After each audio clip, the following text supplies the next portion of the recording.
ایک یہ کویشچن کیا کہ باہر کسی کوئی مسلمان ڈاکٹر ہیں، انہوں نے ایک کامیاب آپریشن کیا ہے اور ایک غیر مسلم کو سور کا دل لگا دیا ہے اور وہ دل صحیح ورک کر رہا ہے اور وہ شخص زندہ ہے۔ تو ایک سور کا دل لگا دینا اور ایک مسلمان کا لگانا، یعنی ڈاکٹر مسلمان ڈاکٹر کا یہ فعل کرنا، اس کی کیا شرعی حیثیت ہے؟ دیکھیں، اچھی طرح یاد رکھیں کہ ہماری شریعت اس بات کا بڑا لحاظ کرتی ہے کہ اگر اس نے کوئی چیز حرام اور ناجائز بھی کہی ہو، چاہے نص قطعی سے کیوں نہ ہو، لیکن جب معاملہ کسی کی جان بچانے کا آ جائے تو وہی شریعت ہمیں نرمی اور آسانی فراہم کرتی ہے۔ سورہ بقرہ کی آیت نمبر 173 آپ دیکھیے، اللہ تعالیٰ فرماتا ہے کہ انما حرم علیکم،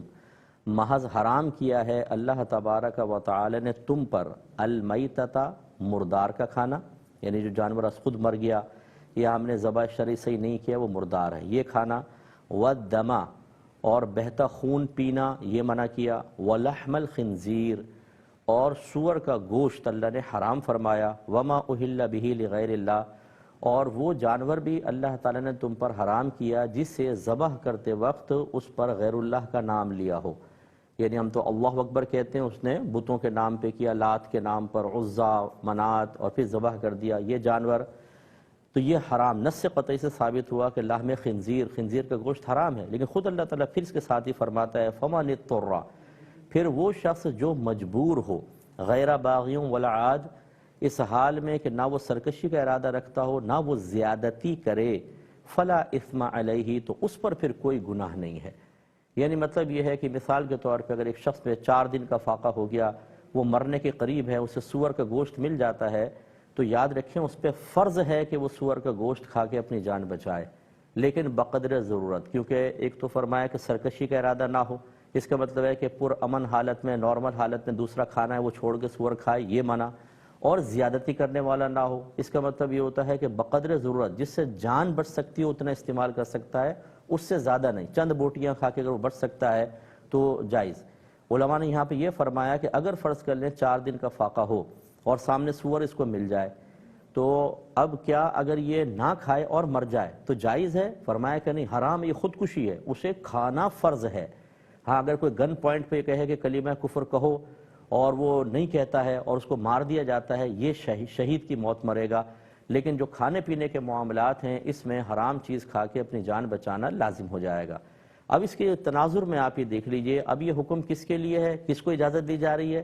مسلمان کو اجازت دی جا رہی ہے۔ اس کا مطلب اب یہ تو معاملہ ختم ہی کر دیں، مسلمان ڈاکٹر نے کیا یا کافر ڈاکٹر نے کیا، دونوں کے لیے صحیح تھا۔ دیکھا یہ جائے گا کیا اگر یہ دل نہ لگایا جاتا تو کیا اس شخص کی جان بچتی یا نہ بچتی۔ اس میں ہم ترتیب یہ رکھتے ہیں کہ سب سے پہلے اگر کوئی آرٹیفیشل جیسے مصنوعی دل لگا کر اس کی جان بچائی جا سکتی ہو تو پھر وہی فرض ہے، وہی لازم ہے کہ اسے کریں، کیونکہ پھر یہ وہی سرکشی کے اندر آ جائے گا کہ ابھی ضرورت کوئی تھی اس کی۔ لیکن اگر اس طرح کے تجربے پہلے ناکام ہو چکے ہیں یا اس شخص کے لیے فوری طور پر اس طرح کا کوئی دل اویلیبل نہیں ہے، اور اگر فوری طور پہ سور کا دل نہ لگایا جاتا یا حرام چیز سے علاج نہ کیا جاتا تو اس کی موت واقع ہو سکتی تھی، تو پھر شریعت اجازت دیتی ہے کہ وہ لگوا سکتا ہے۔ نہ صرف وہ، اگر اس کی جگہ کوئی مسلمان شخص ہوتا ہے جس کے قلب میں ایسا پرابلم ہوتا اور ڈاکٹرز دیگر علاج کر کے یا مصنوعی چیزیں لگانے سے مایوس ہو چکے ہوتے، اس کی جان جانے کا خطرہ تھا، تو بہرحال اس سے استفادہ کیا جا سکتا ہے، فائدہ حاصل کیا جا سکتا ہے۔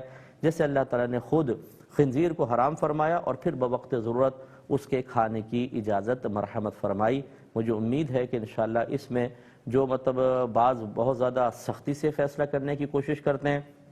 اور تقوی کا اظہار کرنے کی کوشش کرتے ہیں، تقوی اپنے مقام پر، لیکن جس رب نے سور کو حرام فرمایا وہی رب اگر اس مقام پر، کسی بھی مقام پر ضرورت کے تحت اس کے جواز کا حکم دیتا ہے، اجازت دیتا ہے، تو پھر ہمارا تقوی ایک طرف حکمت الہی پر اعتماد کرنا چاہیے اور اس کے تقاضے کے مطابق ہی عمل کرنا چاہیے۔